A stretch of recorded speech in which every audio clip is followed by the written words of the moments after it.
Bonjour, aujourd'hui nous allons voir comment créer un diaporama avec Smart Slider 3. Alors pourquoi faire le choix de Smart Slider 3? Il y en a plein d'autres que vous pourrez tester éventuellement, mais cela nous permettra de montrer plusieurs choses, dont le fait qu'il y ait une version gratuite et le fait qu'il y ait aussi une version payante. Alors pour ça, nous allons nous connecter sur notre site. Bien entendu, comme d'habitude, nous tapons wp-admin pour pouvoir accéder à la partie administration, dans la mesure où ce n'est pas encore sécurisé. J'arrive ici donc dans l'arrière-boutique de mon site, et je vais voir comment faire pour installer un diaporama. Parce qu'il n'y a pas de diaporama par défaut. Alors attention, ce n'est pas tout à fait vrai, dans la mesure où Divi Builder, on l'a vu, dispose d'un truc qui s'appelle Slider, qui permet de montrer des diapositives. On a déjà vu certains modules avec Divi, donc je vous laisserai tester par vous-même l'utilisation du slider avec Divi. Donc nous allons chercher un diaporama. Pour ça, nous pouvons poser la question à Google, WordPress, Slideshow. Éventuellement, on aurait pu rajouter Benchmark, mais on ne va pas le faire ici. Donc si je valide, je vois ici que j'ai un certain nombre de réponses qui apparaissent. La première, c'est WordPress qui m'affiche lui-même les extensions disponibles. On le verra par un autre biais tout à l'heure. Et je vois ici qu'il y a un certain nombre de sites qui proposent, et je vais voir qu'on retrouve toujours à peu près la même chose. Alors, j'étais en voir 3 par ici.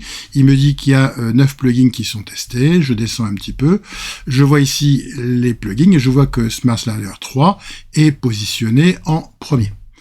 Ça n'a pas d'importance, il y a les autres, je peux regarder, comme on l'a déjà vu dans les formulaires de contact, de façon à me familiariser un petit peu avec la chose. Donc ici, je vois qu'il y a 7 plugins aussi. Je vais descendre avec l'ascenseur, il y a un peu de texte m'expliquant un petit peu à quoi ça sert, et je vois ici qu'il y a Smart Slider qui se retrouve aussi dans le trio de tête, donc pas de problème, je peux continuer. J'en fais un dernier pour la route, pour voir. Ici, je regarde WP Marmite, qu'on a déjà vu dans l'épisode sur les formulaires de contact, et là, je vois que j'ai toujours une dizaine de sliders, et je vois que j'ai encore Smart Slider 3. Donc, je vais pas aller plus loin, mon choix est fait, je vais essayer de voir Smart Slider. Version gratuite ou version payante? Parce qu'ici, tous ceux qui me sont proposés ici disposent d'une version gratuite. Si je regarde Smart Slider entaché, il me propose avec détaché. Je vois ici que j'ai le premier qui s'appelle Smart Slider 3. Et si je clique sur le lien, je vais arriver directement sur la partie. Je peux regarder ici comment ça fonctionne. Je vois que j'ai des blocs, un petit peu comme on l'a vu dans le builder. Je vois ici que j'ai une timeline qui me permettra de faire des keyframes, mais nous n'en parlerons pas forcément dans cet épisode, puisque c'est un petit peu plus compliqué, mais nous en ferons certainement une autre vidéo pour expliquer un petit peu la chose. Ce qui m'intéresse ici, c'est de voir la différence entre la partie gratuite et la partie payante. Pour ça, je vais cliquer sur prix, et je vois ici qu'il y a 3 versions. Il y a une version gratuite, qui me permettra de faire un certain nombre de choses. Je vais être limité, mais pour comprendre, et pour les petits diaporamas, ça me suffit amplement. Je vois ici une version à 47 € qui permettra d'avoir ça pour un site. Je peux demander ici à faire un upgrade de ma version gratuite à ma version payante. Donc, et pareil pour la version premium. Je vois ici que j'ai plus de fonctionnalités. Et je vois ici que dans la version premium, j'ai encore plus de fonctionnalités. Et surtout que c'est une version one-time payment, donc qui est une version à vie. Une version à vie, c'est-à-dire que vous pourrez l'utiliser, vous n'avez qu'une fois à payer, vous l'utiliserez ad vitam aeternam. Ici, le prix peut varier suivant le nombre de sites, bien évidemment. On est limité à 10 sites. Il y a longtemps, quand j'ai fait le choix de Smart Slider 3, à l'époque, c'était une version illimitée en temps et illimitée en nombre de sites. Donc, on le verra tout à l'heure là-dessus. Donc, je me dis, pourquoi pas, je peux de toute façon tester avec la version gratuite. Ça a tout l'intérêt d'avoir une version gratuite. Je peux tester en amont pour voir si les fonctionnalités me conviennent, envisager quel est l'intérêt de la version payante et des fonctionnalités qui ne sont pas offertes, et dans ce cas-là, je peux après changer et basculer de l'un à l'autre. L'effet d'apprentissage que j'aurais eu dans la version gratuite me sera donc bénéfique avec la version payante, puisque je sais déjà comment ça fonctionne. Si je reviens sur mon site, je m'aperçois que je vais pouvoir aussi demander, tiens, je vais vouloir ajouter une extension. Pour ça, je vais dans Extensions. Il me propose ici, je vois que WP-Form est encore à mettre à jour, il est à mettre à jour assez souvent. Je vais demander ici à rajouter une extension. C'est la possibilité qu'on a déjà vue précédemment. Ici, je vais le dire, ok, je veux quoi? Je veux installer un diaporama. Je vois l'extension dont certaines que je connais bien déjà ici. Je vais taper Slider, Slideshow, ça dépend, je peux tester les deux. J'aurais même pu éventuellement taper diaporama. L'inconvénient en tapant diaporama, c'est que j'aurais vu qu'il y a moins de choses, parce que ça veut dire que les gens ont pensé à traduire en français. Donc ici, je vois qu'il y a Smart Slider 3 qui apparaît. Il me dit qu'il y a 900 000 installations actives. Attention, c'est uniquement des installations actives pour WordPress. On verra qu'il existe aussi pour Joomla. Et il me dit que les gens sont très contents avec 1066, etc. Dernière mise à jour, il y a 4 mois. Donc ça reste dans le raisonnable. Hein. Tant que c'est moins de 2 ans, il n'y a pas de souci. Je vois qu'il y en a d'autres ici qui existent. Éventuellement, je pourrais regarder. Éventuellement, quand j'aurai fait mon choix, je pourrais tester et installer la chose. Donc, je vois ici que c'est bien, j'ai mon information. Si bien sûr j'avais envie de plus de détails, comme d'habitude, hein, je peux cliquer sur plus de détails. Je vais voir ici des informations complémentaires. Je peux aller regarder les différentes notes. Je vois quand même qu'il y a quand même 19 qui ont mis une étoile. Je regarde souvent ceux qui ont mis une étoile. Pourquoi? Pour savoir quels sont les problèmes potentiels qu'il peut y avoir par rapport à ça. Support pauvre, une version gratuite, de toute façon, tu vas pas te plaindre. C'est normalement, si tu te débrouilles, tu as le forum qui est là pour ça, et ça ne fonctionne pas proprement. Alors, à voir qu'est-ce qu'il entend pas proprement, etc. Enfin bon, après, c'est à voir par rapport à ce qu'il y a là, est-ce qu'il n'y a pas vraiment des choses qui sont rédhibitoires. Et puis, il y a quand même, là-dessus, la majorité des gens, 1017 sur 1066, ont mis 5 étoiles. Attention quand même au système d'étoiles, hein, qui, bien sûr, laisse un biais derrière lui. Donc, je me dis, ok, je pourrais installer ça. Mais je me dis non. Je dispose de la version payante. Alors, pourquoi j'installe la version payante? Tout simplement parce que ça me permettra de pouvoir voir la différence qu'il y a justement avec la version gratuite, si vous avez la version gratuite, de voir principalement par rapport à l'animation et surtout par rapport au modèle. Mais nous en parlons tout à l'heure. Donc, pour installer une version payante, je ne peux pas par ce biais-là. Hein. On va être obligé de demander à téléverser une extension. Je demande à téléverser une extension, il faut bien sûr que je fasse parcourir. Alors parcourir pour aller chercher mon extension que je n'ai pas encore. Donc première chose, je vais aller dans Smart Slider. Je vois ici que j'ai la possibilité de me connecter sur mon compte. Je vais cliquer dessus et j'arrive sur mon compte. Quand je suis sur mon compte, je vois que j'ai la possibilité de le télécharger pour Joomla ou pour WordPress et je peux télécharger. Donc, je télécharge, c'est fait. Je regarde ici quand même que j'ai une version illimitée dans le temps et qui date de presque 10 ans déjà et que je peux regarder la facture toujours et que je n'ai que 128 sites d'installer sur un nombre illimité de sites.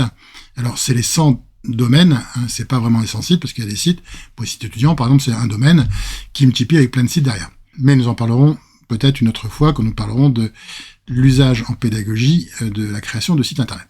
Le système étant téléchargé, je vais pouvoir retourner dans mon site et demander l'installation. Donc maintenant, je peux faire parcourir. Je vais dans le dossier téléchargement. Je vois que j'ai mon fichier qui a été téléchargé et je peux demander à ouvrir. Une fois que c'est fait, je demande à installer et j'ai plus qu'à attendre que l'installation se fasse. Cela peut demander du temps en fonction de la connexion que vous avez, bien évidemment. Une fois que l'extension est installée, je vais pouvoir l'activer.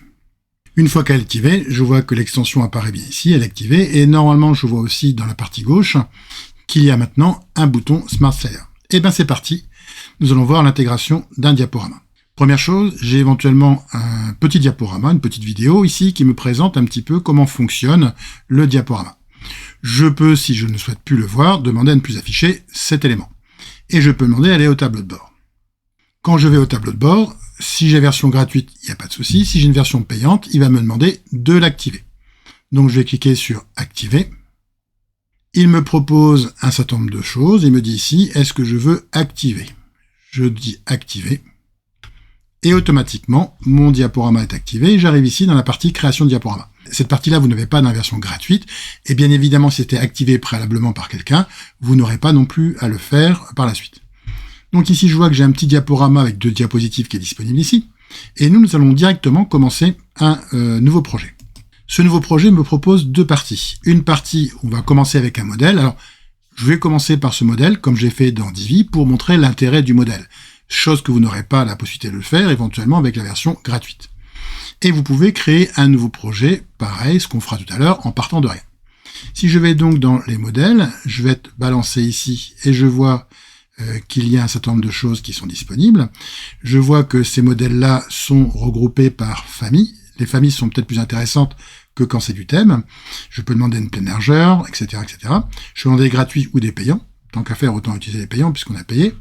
Et je peux demander éventuellement à regarder un petit peu les diaporamas pour voir ce qu'il y a. Est-ce que certains pourraient m'intéresser? Si je regarde ici, par exemple, j'ai un thème de construction. Je me peux dire, ok, je vais regarder ce que ça donne si jamais ça m'intéresse. Alors, non pas ce que ça donne si ça m'intéresse, parce que c'est de la construction, mais parce que j'aurai plus qu'à remplacer ça par n'importe quoi, et cette grue me donnera autre chose. Ce qui m'intéresse ici, c'est de voir l'animation. Je pense que vous avez vu passer l'animation. J'ai ici un petit bouton. Si je clique petit bouton, il y a un effet qui se met en place par rapport à ça. Je peux demander diapo suivante. J'arrive sur notre diapositive. On voit qu'il y a aussi un petit effet qui s'est mis. Si je clique dessus, je vois qu'il y a un effet qui apparaît ici, et puis un peu de fumée qui part ici. Donc je pourrais continuer comme ça, mais c'est pas le but ici de revenir là-dessus. Donc je vais demander encore autre chose, je sais pas ce qui peut m'intéresser là-dessus, un diaporama de type carrousel, je dis pourquoi pas, allons voir ce que ça donne. Je vois ici que quand je me déplace, je change de photo. Je vois aussi que j'ai des prix, donc peut-être connexion avec une boutique en ligne. Je vois que j'ai des informations qui peuvent m'intéresser. Bien sûr, les carousels sont intéressants quand j'ai des photos à mettre en hauteur plutôt que des photos en largeur. Donc, à voir toujours ce qu'il y a par rapport à ça. Donc, je ne vais pas choisir ici de diaporama, sinon j'aurais eu qu'à cliquer sur Import, sur Importer, et dans ce cas-là, le diaporama aurait été importé directement en fonction de ses caractéristiques. Il n'y en a pas des centaines et des centaines, mais je peux m'inspirer de ce qu'il y a là pour après changer les images, changer le texte et avoir mon propre diaporama d'un effet quand même relativement professionnel. Donc j'ai demandé ici à fermer et je vais dire que je veux un nouveau projet et que ce nouveau projet, je vais le créer à partir de rien. Ici, il me propose deux choses. Soit je fais un diaporama, ce qui peut être sympa, soit je fais un bloc. Alors pourquoi faire un bloc, c'est-à-dire pourquoi faire une image? Tout simplement parce que dans le bloc, on va pouvoir ajouter du texte, d'autres images et un stand d'éléments, de façon à faire une composition. Et l'avantage, c'est qu'on comportera comme si c'était donc un module créé par le builder Divi, ou un autre builder d'ailleurs. Je vois ici que j'ai un diaporama simple, ce qu'on va utiliser nous. J'ai ici donc un carrousel qui va me permettre de pouvoir avoir c'est souvent représenté par 3 images, mais le nombre est variable. J'ai ici les vitrines où il y a une diapo qui est devant, les deux qui sont derrière, et quand ça fait une espèce de tourniquet, la photo qui est sur le côté, ça dépend dans quel sens on tourne, passe devant avec un effet visuel. C'est plus ou moins intéressant. Ici, je vais demander, je vais faire mon diaporama. Mon diaporama, je vais dire ici que je m'appelle Philippe. Ici, il me propose une largeur de 1200 par 600. N'oubliez pas que l'écran de votre ordinateur fait 1920 par 1080, ce qui est quand même pas mal. Donc ici, on peut laisser 1200, c'est plus petit, ça nous ferait arriver à peu près jusque-là, peut-être même jusque-là, par rapport à ça, donc c'est un peu petit. Mais c'est pas gênant par rapport à ce que l'on a. Je vais demander à créer mon diaporama néanmoins. Alors, quand je vais créer un diaporama, je me retrouve ici devant l'interface. Mais il me faudra bien sûr rajouter des diapos. Donc il faut que j'ai prévu au préalable ces éléments-là et qu'ils soient disponibles. Alors, je vais aller chercher ce qui est disponible ici. Je vois ici que j'ai déjà prévu un certain nombre d'éléments. Dans ces éléments-là, je vois que j'ai 2 fichiers Excel. Alors pourquoi des fichiers Excel? Ils ne me serviront pas directement, mais on verra tout à l'heure à quoi ça sert. J'ai aussi un GIF animé, ici avec une fonction de transparence, de façon à pouvoir avoir un petit goéland qu'on verra tout à l'heure. Et j'ai ici un petit logo qui est un logo PNG, et on voit que quand c'est du noir derrière, c'est souvent que c'est lié à de la transparence aussi. Donc avec de la transparence que je pourrais intégrer sur mon diaporama, mais on verra tout à l'heure. Ici, je vois que j'ai d'abord les diaporamas Glénat. Je vais l'ouvrir. Et je vois ici que j'ai mon fichier Excel. Alors, mon fichier Excel contient un certain nombre de photos, avec des noms de photos, des numéros d'ordre, parce que j'ai prévu, le titre et une description.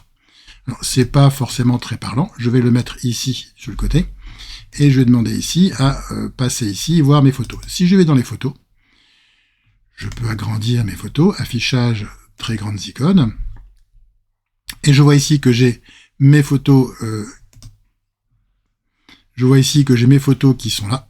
Et je peux donc dire, ok, avion sextant avion, c'est la photo qui est ici, ce qui représente sextant avion, que je vais donc pouvoir amener, et qui s'appellera vue aérienne, et de droite à gauche, etc., le texte qui va apparaître. Donc, on a ici l'information, j'ai tout préparé par rapport à ça. Si on regarde mes images, on voit que mes images ont été un petit peu coupées.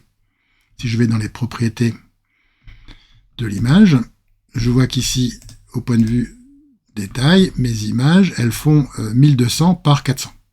Dans mon diaporama, j'ai vu tout à l'heure, ils faisaient 1200 par 600. C'est un peu petit, mais ça peut suffire par rapport à cette pratique. Pourquoi? Parce qu'on voit l'avantage, c'est que les images ici font une centaine de kilos, il y a qu'elles ne pèsent quasiment rien. Elles apparaîtront très vite dans le diaporama. Donc, j'ai préparé cette partie-là. Si je remonte encore dans l'arborescence, je vois ici que j'ai diaporama, je les ai vus, et j'ai aussi un fichier couleur. Si j'ouvre ce fichier couleur, je m'aperçois que j'ai ici les différentes couleurs qui sont définies suivant un mode, alors le nom des couleurs, la couleur qu'elles représentent exactement, et je vois ici le modèle RVB avec les différentes teintes, et puis aussi en hexadécimal, suivant ce que j'aurai comme choix. L'avantage, c'est que j'ai préparé ça lors de ma préparation de mon cahier des charges, donc je dispose d'un certain nombre d'éléments me permettant de dire ok, je vais plutôt utiliser telle couleur s'il y a besoin. Et on en aura besoin éventuellement, ou on pourra repasser après sur le diaporama si on passe vite, pour le réaménager par la suite et avoir quelque chose d'un peu mieux. Donc ok, j'ai tout ce qu'il me faut, je peux retourner dans mon diaporama pour créer mon diaporama. Ici, je vais demander à rajouter une diapo, parce que pour l'instant, je n'ai pas de diapo. Je clique ici sur ajouter une diapo, il me propose, est-ce que je vais prendre une image? Qu'on va faire? Ici, il y a un problème de traduction, hein, c'est blank BLK, qui est comme target blank pour ceux qui ont fait du HTML, qui en fin de compte est vers un emplacement vide ou vierge, et ici c'était traduit par blanc. Mais c'est pas grave, en gros c'est une diapositive où il n'y a rien. Pourquoi ne rien mettre? Par exemple, si je veux 2, 3, enfin 3 c'est un peu dur, mais pourquoi pas, ou 4 photos qui vont apparaître avec des effets éventuellement sur rien, ça m'aide de le faire éventuellement par ce biais. Publications me permettront d'aller chercher des posts ou des articles, donc ça peut être intéressant aussi de faire un diaporama avec ce type-là. On en reparlera quand on parlera justement de l'actualité. La superposition, nous en parlerons tout à l'heure, nous avons le logo, il ne restera plus qu'à l'intégrer. Et diapositive dynamique va me permettre de pouvoir intégrer de façon dynamique un certain nombre d'éléments, éventuellement même sur des bases de données d'extensions rajoutées dans WordPress, de façon à faire quelque chose qui soit dynamique, qui va chercher les informations directement dans une base de données. C'est quelque chose qu'éventuellement on pourra en faire un diaporama par la suite, parce que c'est quand même quelque chose de très intéressant. Donc nous, on va pas se focaliser là-dessus, on va juste créer un diaporama basique, je répète, c'est pas de faire une vidéo qui va durer des heures et des heures. Je clique sur imaginer et je vois qu'ici les diapos ont déjà été rajoutés. Si ce n'était pas le cas, je vais pouvoir ici cliquer parce qu'il me manque mes petits logos. Je vais pouvoir demander à téléverser, je clique sur téléverser. Je vois ici que j'ai mes deux fichiers que je peux intégrer et demander à rajouter dans ma bibliothèque. Donc mes deux logos ont été rajoutés, j'aurais pu rajouter mes images de la même façon. Comme toujours, même ces images, on a vu qu'elles faisaient 1200 par 400. Ici, WordPress m'en fait toujours une version carrée, plus facile à interpréter. Si je regarde ici, j'ai bien 1200 par 400, et je vois que l'image fait 54 kg, donc elle ne pèse rien. Donc voilà, je suis prêt pour ajouter mes diapositives. Donc je vais faire ici, je vais demander, et je vais décocher peut-être celle-là, et celle-là, je n'ai pas besoin. Donc je vais demander et celle-là non plus, je n'ai pas besoin, à rajouter mes photos. Mes photos étant rajoutées, je vais pouvoir les mettre dans l'ordre. Alors l'ordre, bien évidemment, par rapport à ça, il me faudra prendre mon site, le mettre ici et demander à avoir mon fichier là-dessus. Donc je veux avion sextant qui soit la première photo. Donc celle-là, c'est la première. Ensuite, je veux le sillon. Le sillon, c'est ça. C'est le tombolo qui passe entre Saint-Nicolas et Bannanech. Ensuite, j'ai la cuisine cigogne. Alors cuisine cigogne, je sais plus si c'est celle-là ou l'autre. Si, c'est celle-là. Elle est plus sympa. Non, c'était celle-là. Voilà, donc le goéland, je vais mettre le goéland brun ici.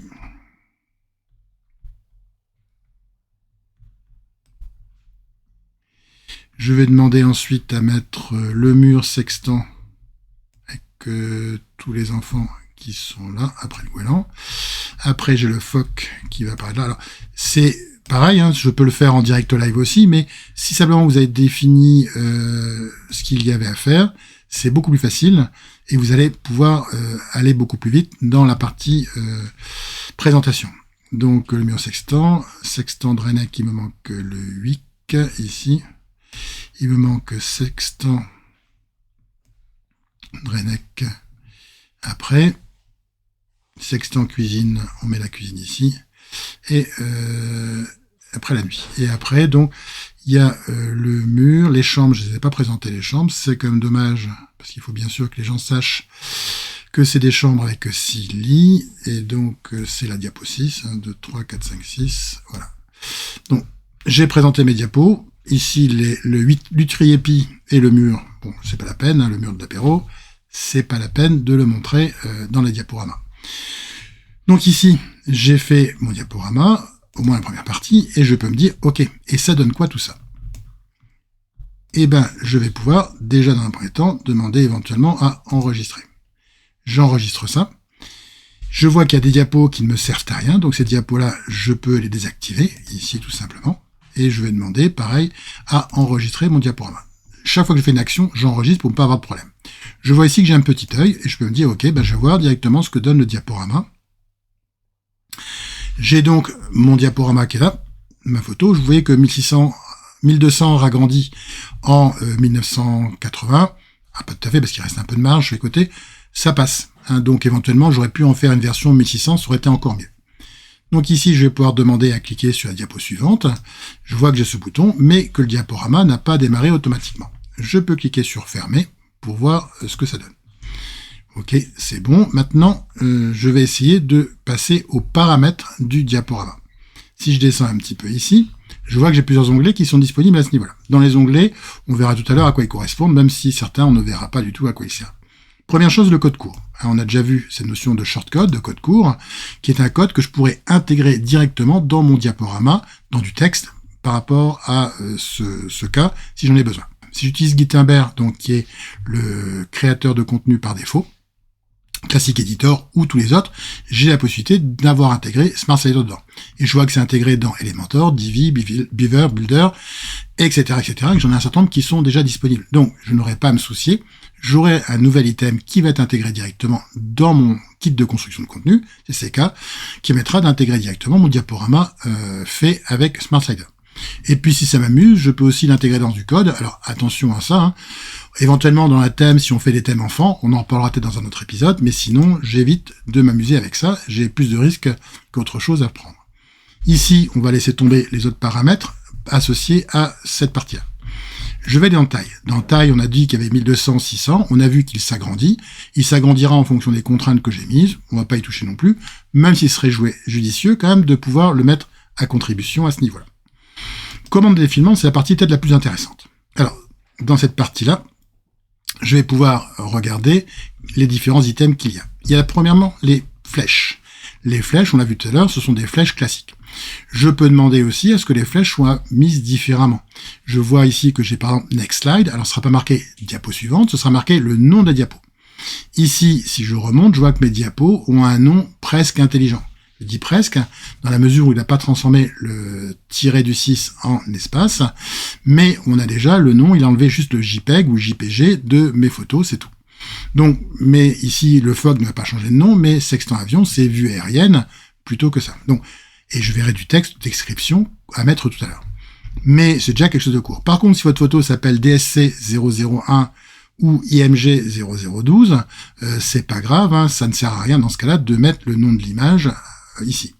Vous avez aussi la possibilité de mettre un début de la photo, en suivant ou en précédent, ça marche dans les deux sens, par rapport à ça. Alors, si vous regardez ici, vous avez aussi la possibilité de dire comment est la flèche, de quelle couleur elle est. Ne pas oublier qu'ici, cette partie-là de la couleur, ça définit que c'est un blanc, mais que cette partie-là me définit CC, c'est-à-dire qu'il y a un peu de transparence, c'est-à-dire que c'est un petit blanc un peu transparent. J'aurais pu voir tout à l'heure dans mon diaporama, on reviendra dessus, qu'effectivement, il y a un petit peu de transparence dans le bouton, mais comme ils sont pas épais, ça se voit pas beaucoup. J'ai aussi d'autres paramètres que je peux régler par rapport à cette partie-là. Nous reviendrons dessus, certains paramètres tout à l'heure. Ici, j'ai les puces. Les puces, c'est quoi? Ça permet de pouvoir mettre des petites puces, rondes ou pas. Éventuellement, moi, je vais dire que je vais mettre des puces avec le slide. Alors, ça veut dire quoi, le slide? Si je regarde mon diaporama, toujours pareil, un petit coup d'enregistrement et je cherche le petit œil qui est ici. Je clique sur... Et je vois ici que j'ai donc mes boutons qui apparaissent ici. Ça me permet d'avoir des boutons. C'est peut-être un peu mieux là-dessus. Alors, je peux revenir, bien sûr, sur mon diaporama en fermant. Ici, je me dis que par contre, dans ce cas-là, la couleur n'est pas forcément judicieuse. Donc, je vais pouvoir éventuellement changer. Donc, je me dis ici style. Je vais dire OK, style c'est bien. Je voudrais dans ce cas-là que ce soit pas du vert. Et je vais demander ici un bouton actif. Donc, j'ai le bouton actif ici. Je vais demander plutôt une couleur qui soit une couleur en rapport avec mes systèmes. Je regarde ici. Je vais mettre un bleu foncé par exemple, ou un bleu foncé parce que si le texte sera en blanc. Si le texte a été en noir, j'aurais pu mettre du jaune. C'est à vous de voir. Donc, je dis ici OK. Je vois que c'est de l'hexadécimal, donc je sélectionne ici. Je fais un copier de ça et je vais laisser ici le FF pour avoir un truc totalement opaque. Je vois que c'est bien mon bleu qui a été pris en compte. Il se voit pas tellement, hein. Donc je pourrais me dire, dans ce cas-là, peut-être changer. Je vais demander donc active. Je reviens dans mes couleurs. Je vais dire ici, on va sélectionner le jaune. Je copie mon jaune. Je le mets ici en remplacement. OK. Par contre, bien évidemment, mon texte, il faudra que je mette un texte qui soit un peu différent. L'ombre portée, je peux le laisser. Et je vais dire, OK, on va appliquer ici pour un premier temps. Je vais cliquer sur le texte de la police. Je vois aussi actif, texte actif et actif. Je vois que c'est du blanc. Je vais demander ici du noir pour le texte. Donc, j'ai demandé 00. J'ai passé 3, 4, 5, 6. Voilà. Je clique à côté pour que je vois bien. Et donc maintenant, j'ai le texte qui est noir ici, donc ça me paraît un peu mieux. Éventuellement, comme toujours, hein, quand c'est bon, ça peut le faire, et j'applique. Donc, on verra tout à l'heure mon diaporama, ce que ça donnait, c'est pas la peine de revenir dessus. Donc ici, je vois que j'ai des petites puces, mais si je regarde ici, je peux demander à avoir des images en plus. Ces images, alors 60 par 60, c'est vraiment petit. Je vais mettre quand même du 200 par 100. C'est pas très très grand. Alors, 200 par 100, en sachant que mon ratio est de 1 tiers, hein, donc on aurait pu laisser 60, mais c'est pas grave. Si je regarde ce que ça donne ici, donc pareil, j'enregistre au passage, je demande à voir ce que ça donne mon diaporama, et je vois ici que maintenant j'ai ça, et chaque fois que je me déplace sur une image, j'ai automatiquement cette partie-là qui me permet d'avoir l'information. Donc c'est intéressant à ce niveau. Je descends toujours. Le reste, voir au survol, on pourrait mettre ici voir au survol, de façon à pouvoir changer la chose. Ici, barre de texte. Barre de texte, je me dis, c'est quoi ces barres de texte? Je pourrais mettre en bas une barre de texte. Pourquoi une barre de texte? De façon à voir mon texte et surtout toute la partie description qui va apparaître ici. Alors, j'enregistre et je demande à voir ce que ça donne. Et je vois qu'ici, j'ai sextant avion. Donc, et sans avion. Alors, par contre, j'ai mes boutons qui sont là. Ce serait peut-être mieux de les intégrer ailleurs. Je vais demander à remonter ici, et je dis que mes boutons, je préférerais des petits boutons qui soient un petit peu plus gros, et que ces boutons, je vais les positionner, non pas là où ils sont, mais je vais plutôt les positionner en bas. Et pareil pour l'autre, je vais le positionner en bas. Alors, les deux positionnés en bas, ça veut dire qu'il y en aura un qui sera avant l'autre. On va vérifier ce qui se passe, mais on aura certainement un souci. Dire que celui qui est en bas à gauche, je vais demander un ordre, et je vais demander en deuxième, pour pas qu'il y ait de problème, qu'ils apparaissent bien l'un après l'autre. Éventuellement ici, il y a un petit offset, un petit décalage, pardon. Ici, je vais demander un décalage par rapport à 0, pour mettre un 0 ici, dans cette partie-là. Et ici, pareil, je vais demander un décalage à 0 par rapport à ça. J'enregistre, je regarde, et je vois que mes boutons ici sont bien en bas. Alors, on aurait pu encore améliorer, mais ici, on voit qu'ils ont bien pas de décalage par rapport au bord, et j'ai bien mes boutons avance-recul qui sont ici. Parce que c'est pas la peine de les avoir en haut à ce niveau-là. Donc, vous voyez qu'on peut affiner quand même relativement finement cette partie-là. Je passe le reste ici à ce niveau-là. Je vois ici qu'il y a des vignettes. Les vignettes me permettraient éventuellement de mettre des vignettes. J'en ai pas besoin ici. Une ombre, ça mettra de mettre une ombre portée. Ça peut être sympathique. Ça donne un effet courbé à mon diaporama. Plein écran et HTML, je laisse tomber. Donc, vous avez encore plein d'autres effets que vous pouvez voir là-dessus. Et je vous laisserai découvrir par rapport à vous-même. Si on regarde l'animation, on va laisser tomber. On va aller sur démarrage automatique. Pourquoi? Parce que par défaut, mon diaporama ne démarre pas automatiquement. Je vais donc devoir le faire démarrer. Je clique dessus. Il me propose, il me dit que tous les diapos vont durer 8000 millisecondes, c'est-à-dire 8 secondes. Ce qui est énorme pour un diaporama, puisqu'il n'y a qu'une idole diapo. Et donc, au bout de 8 secondes, les gens sont partis. Donc, je vais descendre et je vais mettre un temps compris entre 4 et 5 millisecondes. Bon, 4,5 secondes peut être très bien dans mon cas. C'est une boucle infinie, je vois que c'est un démarrage automatique, je peux changer tous ces paramètres là-dessus. Je vois aussi que j'ai une barre de progression éventuellement. Alors, j'ai ici une barre de progression. L'avantage de la barre de progression, ça va me permettre de pouvoir avoir un temps qui s'écoule et que l'internaute voit que comme il y a un temps qui s'écoule, automatiquement, il sait que quand le temps sera terminé, il y aura quelque chose qui va se passer. Donc, il sait qu'il est dans un diaporama. Sinon, il voit une photo, c'est pas d'une photo ou un diaporama, il en sait rien. C'est simplement à ce niveau-là l'intérêt. Donc le bouton avance-recul pour dire stop, play n'a pas beaucoup d'intérêt ici. Je clique sur enregistrer, je regarde mon diaporama, et j'ai donc maintenant mon diaporama. Je vois ici que c'est prévu le petit truc en haut qui tourne. J'aurais pu le mettre sous une autre forme, il y a différentes formes là-dessus, mais c'est pas grave. Donc j'ai fini mon diaporama, je ferme ici, et il me reste à traiter les diapos. Alors les diapos, je vais cliquer sur la première diapo. La première diapo, j'ai ici, alors les boutons sont un peu gros, on voit que 1200, mais l'avantage, ça ne prend pas tout l'espace, ça m'aide d'avoir la possibilité de déplacer ce curseur ici pour mieux voir ce qui se passe. Donc ici, je vois que je peux cliquer sur contenu. Si je ne suis pas sur cette partie diapo, parce que j'ai cliqué sur autre chose, je pourrais retourner ici sur diapositive, qui est tout en haut, pour cliquer et la voir. Ici, j'ai donc dit que, alors, je vais pas m'embêter, je vais pas me fatiguer là-dessus, je vais retourner voir mon fichier Excel, qui est ici vue aérienne. Je vais prendre vue aérienne, alors, vous voyez, je suis parti. Donc, je suis parti sur la diapo, donc je vais cliquer ici, vue aérienne, et je vais demander donc le contenu. Je vais voir ici, vue aérienne. Je vais chercher donc pour mon diaporama la partie supplémentaire qui est le petit texte qui va aller avec, CTRL-C. Je viens sur mon diaporama et je vais mettre une description ici qui est ça. Donc, j'ai juste à faire ce texte-là, c'est tout. Donc, maintenant que j'ai fait cette partie-là, je peux me dire, OK, j'enregistre. J'enregistre. Éventuellement, je vais cliquer sur retour pour retourner voir mon diaporama et voir qu'est-ce qu'il a. Je vois ici déjà que c'est marqué vue aérienne. Donc, je changerai les autres par la suite. Je le ferai rapidement en accéléré pour pas fatiguer. Mais ici, je vois que maintenant c'est marqué vue aérienne, et je vois que c'est de gauche à droite la cale, machin, etc. Et on passe à la diapo suivante, et je vais donc pouvoir compléter chaque diapo avec le diaporama qui continue. Et bien sûr, mon petit truc ici qui s'affiche tout le temps.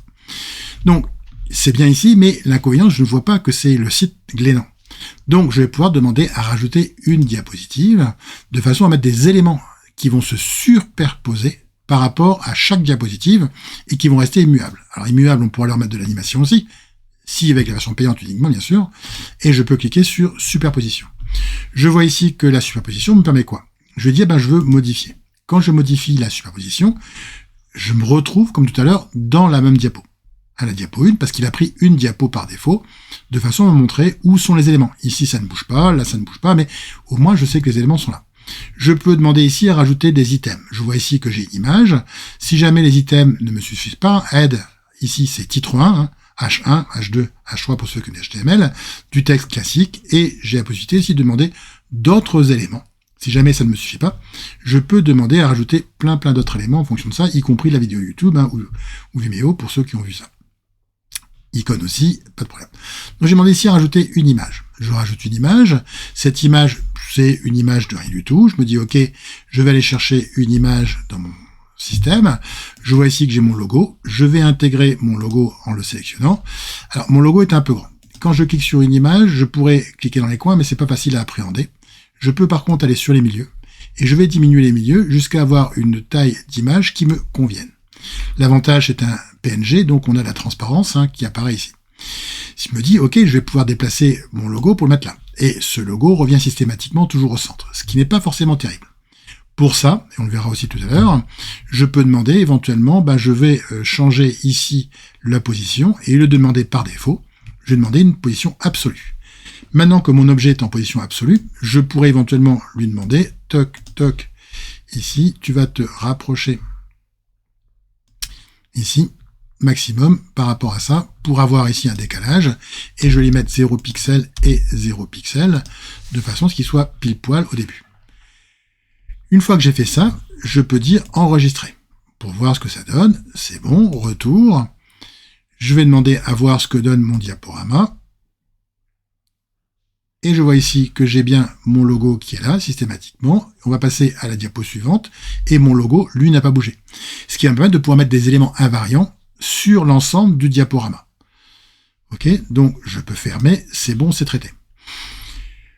Je continuerai par la suite le diaporama, mais pour l'instant, on va essayer d'avancer un petit peu quand même là-dessus. Donc, on va essayer d'avancer en rajoutant des éléments sur la première diapo. Je clique sur la première diapo, le logo a disparu néanmoins, et je vais pouvoir demander à rajouter des objets. Alors, qu'est-ce que je rajoute comme objet?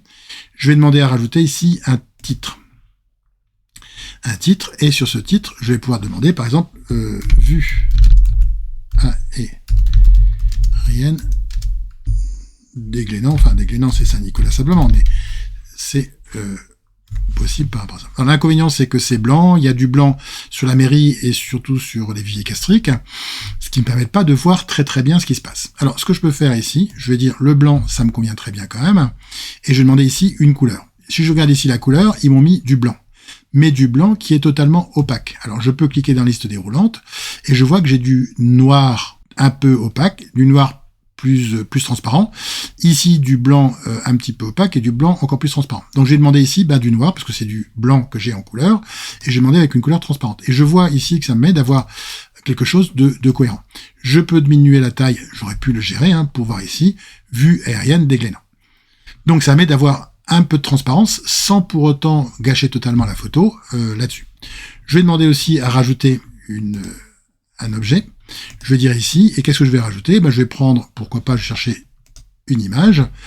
Coup de bol, j'ai prévu un goéland animé trans qui est là. Je vais pareil réduire la taille de mon goéland pour en faire quelque chose de cohérent. Voilà, il a réduit un petit peu. Dans les styles, je vais demander éventuellement à ce que mon goéland se retrouve aussi aligné à droite complet. Pourquoi? Parce que comme il va, enfin, à gauche complet, pardon, parce que comme il vole, il va aller de la droite vers la gauche. J'ai ici mon goéland qui est là. Si je veux, j'aurais pu le déplacer aussi, mais comme il y a déjà mon logo qui est en haut, je peux le laisser à ce niveau-là, il n'y a pas de problème. Maintenant que j'ai fait ça, je vais pouvoir voir la partie animation, qui n'existe pas dans la version gratuite. Si je regarde la partie animation, je ne vais pas parler de toute la partie animation, mais uniquement des principaux éléments.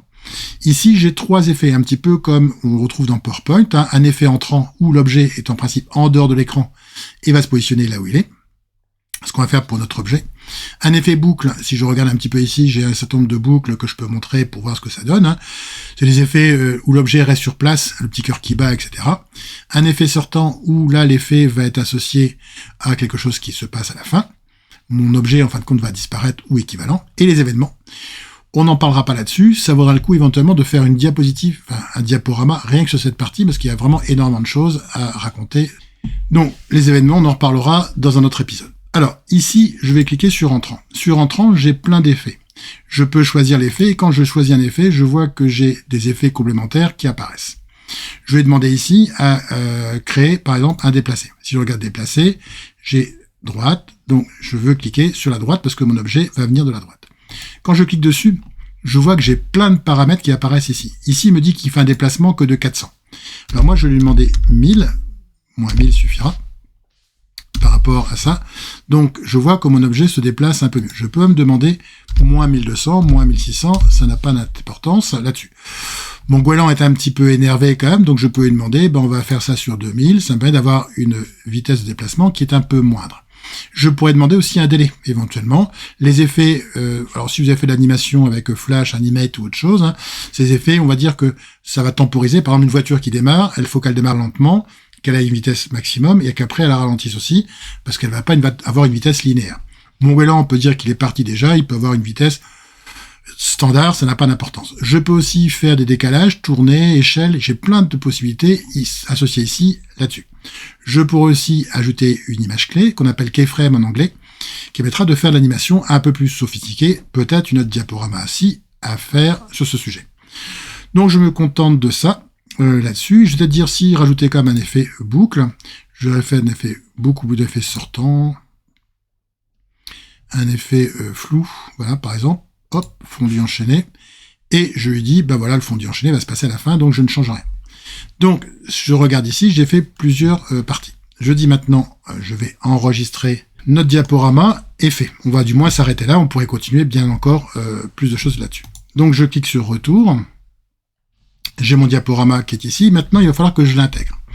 Alors, pour l'intégrer, je vois ici, bien évidemment, que je vais cliquer sur Général, et je vois j'ai le code court qui est disponible ici. Je vais le copier, éventuellement copier, et je vais retourner dans les pages. Je vais retourner dans ma page, celle qu'on a pu voir préalablement. Et donc, je vais demander à créer cette page. Je la modifie avec le Divi Builder. J'aurais pu directement cliquer sur Modifier avec le Builder, Je vais demander ici un bloc bleu et je vais demander un bloc bleu. Hop, je peux demander ici un bloc plein écran, pourquoi pas. Ce bloc plein écran, je vois j'ai ici le diaporama, Smart Slider 3. Je vais sélectionner mon diaporama. Ici, j'ai le numéro 2 qui est là. Je vois que ça s'apparaît ici. Je vais cliquer sur valider. Éventuellement, je peux déplacer mon diaporama ou je peux le laisser en bas. Enfin, c'est à vous de voir. Hein. Je pourrais réagencer mes blocs par celui-là. Donc, mon diaporama est maintenant intégré. Et je vois ici, alors je n'ai eu l'information que sur la première, hein, mais je pourrais continuer pour avoir le texte complet sur l'ensemble du diaporama. Donc voilà terminé cette petite partie me permettant de vous montrer comment on peut faire un diaporama avec Smart Slider. Il ne reste plus à vous amuser avec l'outil, que vous utilisiez la version gratuite ou la version payante. Sur ce, au revoir, bonne fin de journée et n'oubliez pas de vous abonner à la chaîne et de liker la vidéo si vous avez aimé. Au revoir et bonne fin de journée.